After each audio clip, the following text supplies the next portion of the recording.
आज की हमारी कहानी है खतरनाक। इस सुगंधा बोली, माँ जी आपको मेरी बुराई करने के अलावा दूसरा कोई काम नज़र नहीं आता है। सोसाइटी छोड़िए, अब अपने घर के नौकरों के सामने भी मेरी बुराई करना शुरू कर दिया। कम से कम इन सब के आगे तो मेरी इज्जत रख ली होती।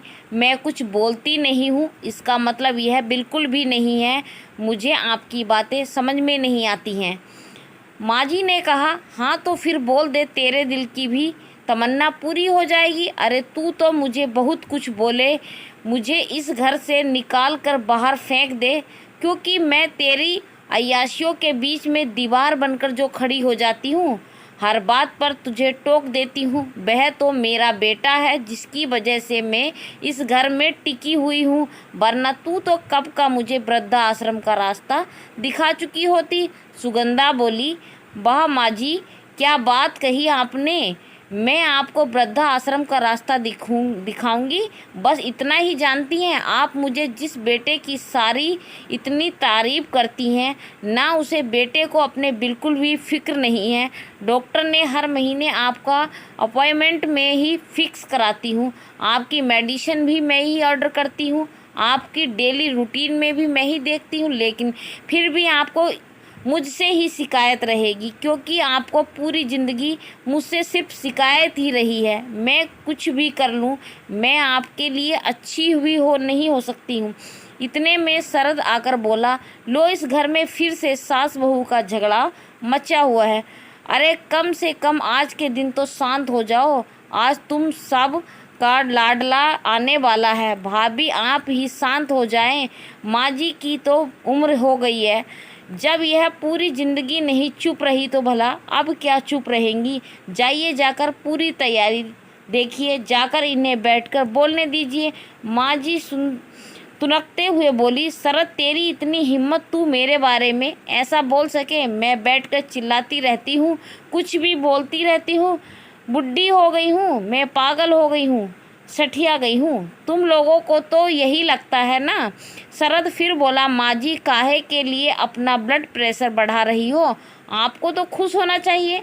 आपको इस घर में सबसे शिकायत रहती है, अब आपका सबसे ज़्यादा हमदर्द शिव आने वाला है, बस तो आपको खुशी होनी चाहिए। माँ जी ने फिर कहा, मेरे पास आकर बैठो, तुझे बताती हूँ। आज मैं खुशी से 2 रोटी एक्स्ट्रा खा ली हूँ।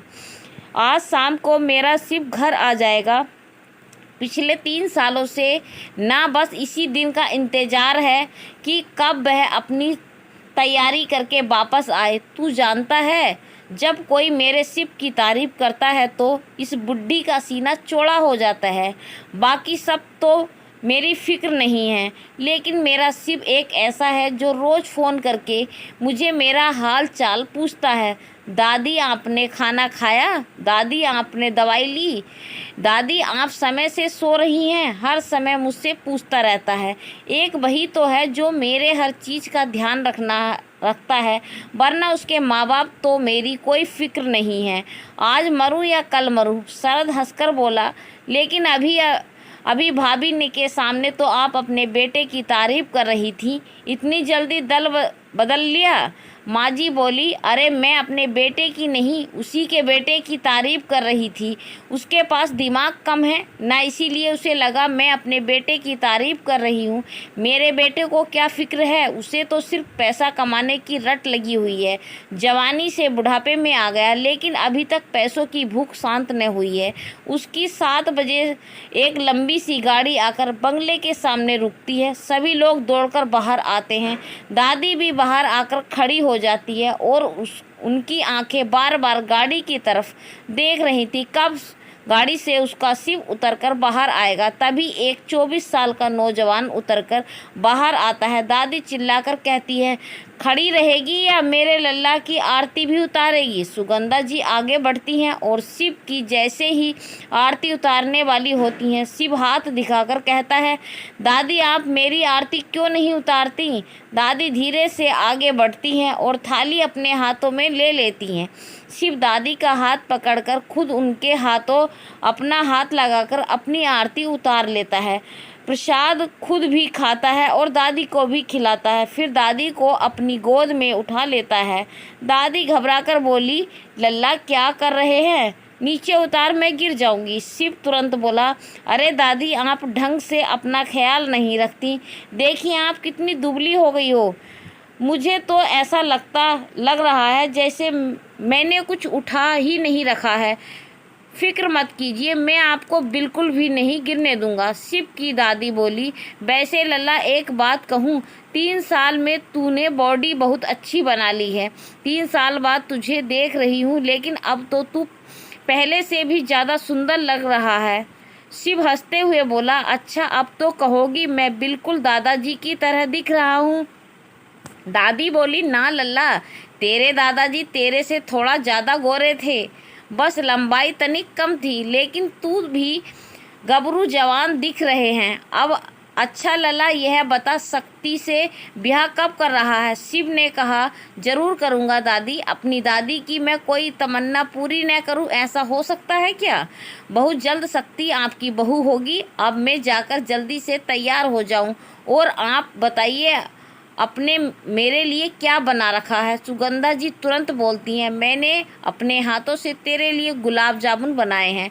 तुझे छोले भटूरे पसंद हैं, वह भी मैं बना दिए हैं, और तुझे मिल्क शेक। शिव बीच में बोला, दादी आपने कुछ भी नहीं बनाया मेरे लिए? फिर कुछ नहीं खाने वाला, खुद के लिए होटल से ऑर्डर कर लूँगा। दादी बोली, पागल हो गया है क्या? यह सब कुछ मैंने ही बनाया है।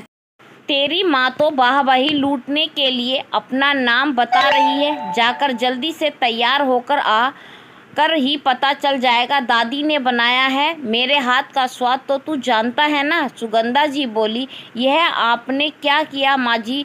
आप अच्छी तरह जानती हैं शिव मुझसे वैसे ही बात नहीं करता, और अब आपने उसकी नज़र में मेरी इमेज और गिरा दी। क्यों कर रही हैं आप ऐसा? माँ बेटे के बीच में दीवार बनकर तो आप बचपन से ही खड़ी हैं। सपने कभी मुझे जीने नहीं दिया। आज नतीजा यह है, मेरा बेटा मुझे कुछ नहीं समझता। उतनी देर में मैं यहाँ पर खड़ी हूँ, लेकिन उसने मुझे मेरा हाल चाल भी नहीं पूछा, मेरे पैर भी नहीं छुए, आपसे ही बातें कर रहा है। मैं अपने और अपने बेटे के बीच रिश्ते सुधारने की कोशिश कर रही हूँ, लेकिन आपकी वजह से कुछ हो ही नहीं पा रहा है।